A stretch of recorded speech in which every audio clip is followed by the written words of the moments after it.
If I asked you to name a computer that used the Motorola 68000 processor, you'd probably land on Amiga 500 or Atari ST. There is another machine though that used that processor too, and it's one that I didn't have in my collection until recently. The Apple Macintosh. And there's a very good reason that I haven't had one of these until now, and that's because, well, I'm not the biggest fan of Macintosh computers. I remember using these things back in school and I never really got on with them. But this one appeared locally on Gumtree for only £30, so how can I possibly pass up that offer? Whether I like these machines or not, it's hard to look past a bargain as good as that. This one unfortunately is rather sick. It needs its capacitors all replaced. That's what we're going to do today, so let's get started. Before we take this apart, let's just take a second to appreciate just how compact it actually is. I remember using these things back in school, as I said, and at the time it seemed like a fairly big computer. Most definitely is not. Completely dwarfed by my 19-inch Dell monitor sitting beside it. And one thing that's quite striking actually is just how light it is. There's not a lot of weight to these. So we obviously have our floppy disk drive on the front. There's nothing else, no buttons or anything like that. Not a lot to see on that side. On the rear we just have our power switch, power input, and what have we got? Speaker out by the looks of it. Not really sure what they do. Is that a modem? And for a printer perhaps? I would assume that's for some sort of external device. Don't know. Some sort of serial port perhaps? Is that serial actually? That might be a serial port. As I say, I don't know a whole pile about these machines. That's external disk drive, and that is the port where you connect your Apple keyboard and mouse.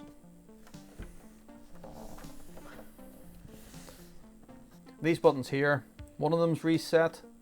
I'm not sure what the other does. I didn't really do my homework on this computer, sure didn't. Oh well. Let's just get the lid off, shall we? And let's get the board out, because that's what we're here to do today. So there's just 4 screws holding this thing together.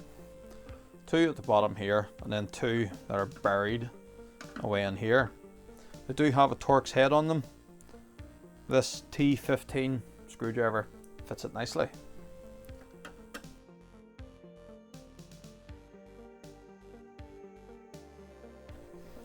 Ideally, you'd want a longer screwdriver to get to these bits here. This barely reaches, and it is unfortunately quite hard to turn because of that.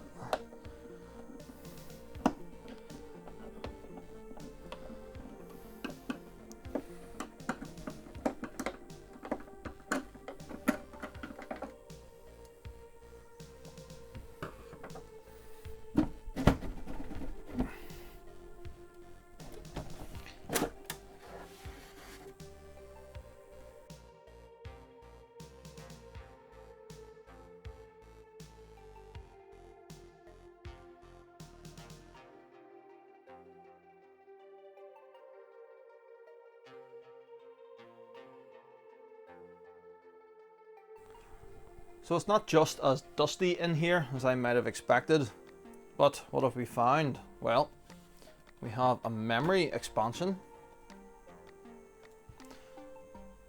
So as far as I understand it, there is 1 megabyte of RAM on the motherboard. This extension adds another 1 meg here. And then these 2 SIMs, which are a Motorola MCM 81000S. These are a further 1 megabyte each. So that is a total of 1, 2, 3, 4 megabytes of RAM in our Mac Classic. We have a quantum SCSI hard drive. I'm not sure what capacity this is. All the information is probably written on this side of it here, so we'll find out more when we get this out. Let's get the motherboard out though.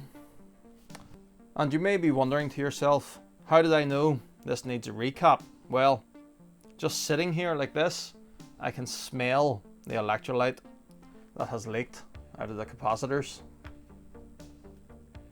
So we have two ribbon cables to remove here, SCSI and the floppy cable, and then we have a power connector in there.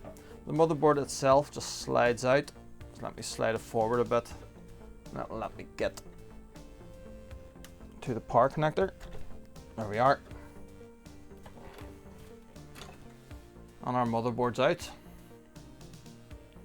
Quite a compact design. The old battery's still here, and luckily enough it has not leaked. Not even remotely. That's good. I'll have to get a new battery in there anyway. But at least this one hasn't caused any damage. It's pretty obvious to see though that the capacitors have well and truly spilled their guts. And you can see by the outline of where there is no dust.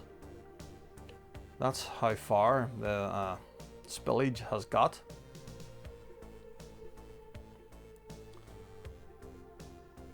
Quite a bit of green on the legs of this chip here.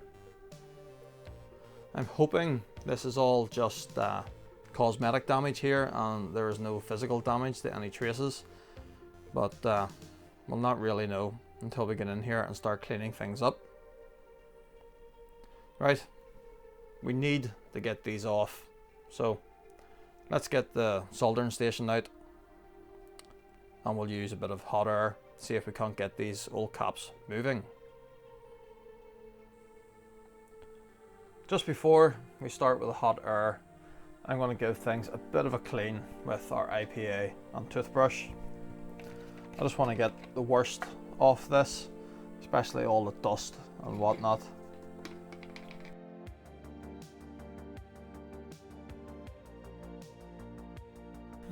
Because we're working quite close to this plastic here and these buttons, I'm going to get a bit of just tin foil.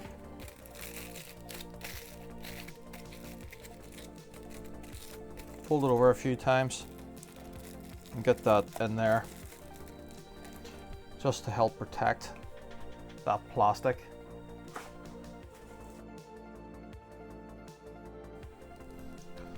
Likewise, just there to protect those buttons.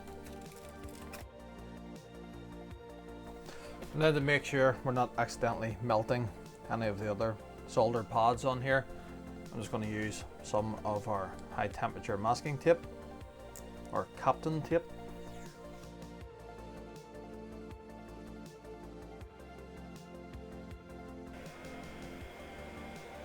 Okay, temperature is set to about 320 and airspeed is more or less flat out. Let's see if we can't get these off.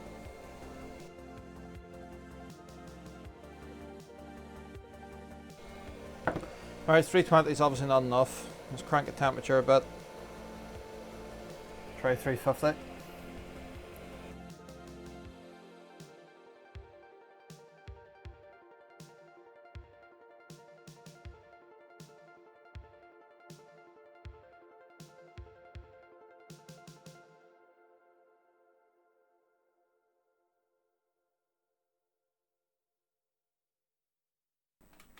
Well, unfortunately my battery died just as I was trying to record that for you, but at least you did hopefully see a few of these come off.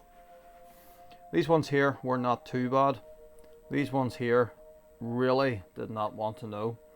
I had to get quite intense with the heat, and unfortunately I've caused a little bit of burn to the bottom of this power connector. It hasn't affected it really, it's just singed the bottom of the plastic a wee bit, so it doesn't really matter.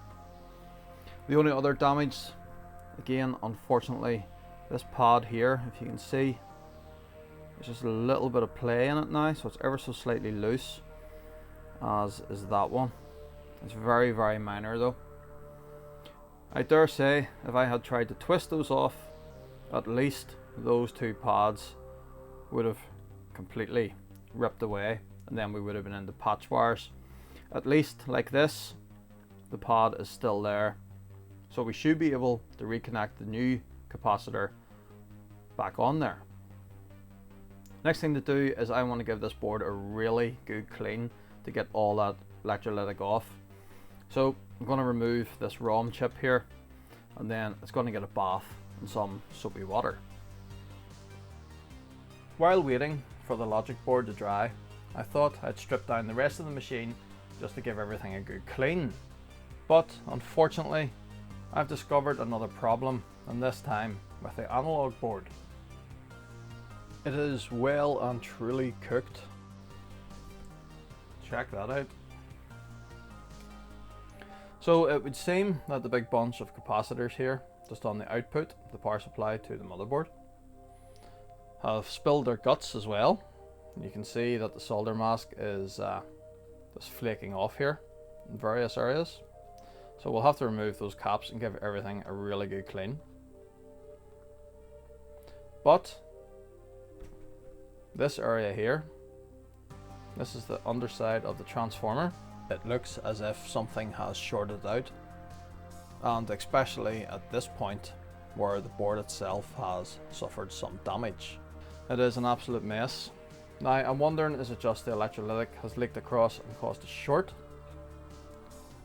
I don't know.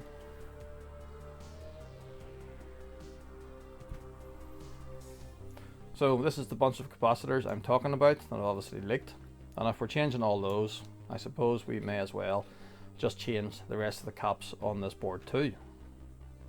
This is the transformer, and it's this side of it here that has the extensive damage on the underside.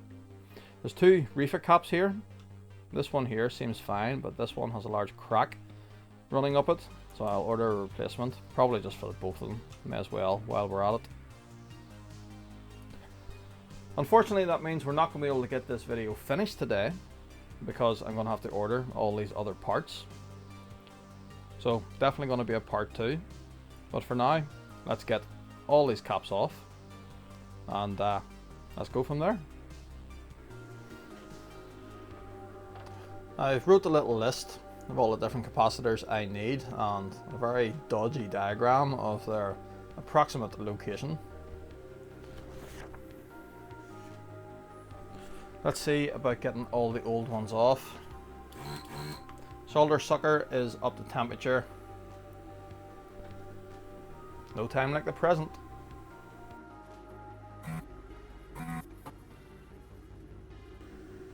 Looks fine, that one, but we'll just replace them all anyway. Then we can't be wrong. Oh, it stinks. It absolutely stinks.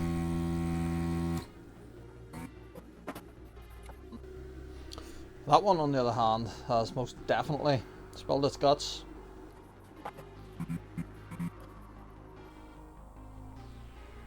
Well, that's all the capacitors off.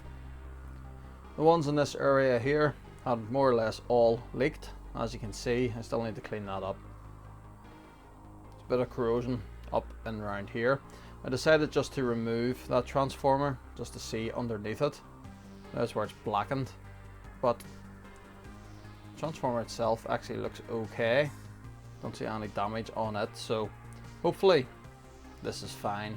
I'll just stick it back in, and hopefully that short that caused all that damage there was just the electrolyte leaking across and blowing out. The other capacitors about the board hadn't leaked, but I suppose since we're at it, we may as well just replace them all. All that's left to do today really is try and clean this up a bit. So it's just the usual routine: cotton buds and IPA. Very dirty. In fact, given how dirty it is, I think we might go in with a toothbrush.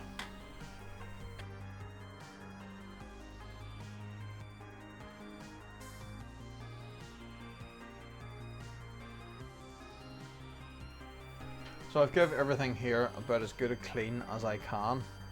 Most of the green solder mask just flaked off when I touched it.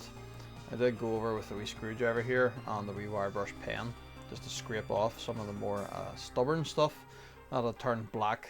Obviously there was a certain amount of electrolytic had spilled and rotted underneath that, so I wanted to get all that off just so we could give everything a really good clean. I will come back over this next time and we'll coat all this with our green nail varnish just to protect it, but there is a couple of problems in the form of damaged pads. Here, where the transformer was, that's where it had blown out quite badly. There's actually a divot in the board here. So whatever happened here, it has more or less completely blew off that pad at that point. So I'm going to have to go hooking for a schematic or even pictures of the underside of this just to see if those were connected or if that went anywhere. I don't know. I can't tell at the minute just because of the damage. There's a couple of other bits damaged up around here, but I'm not overly worried about those. We can just bring the leg of the new capacitors through a bit, turn it on to the copper trace and solder it onto that. That will not be an issue. This one though, I am a little concerned about, so a bit more homework required. So our poor little Macintosh is rather sicky bad, isn't it? I need to go away and order a lot of capacitors. So I'll do that, and next time when we come back we'll get both these boards repopulated, and hopefully when we power it up nothing explodes and instead we have a nice working machine. That's it for this time though. If you enjoyed the video, I would appreciate a thumbs up as it does help the channel. Hit subscribe if you haven't done so already so you don't miss the next part. And I'll see you then.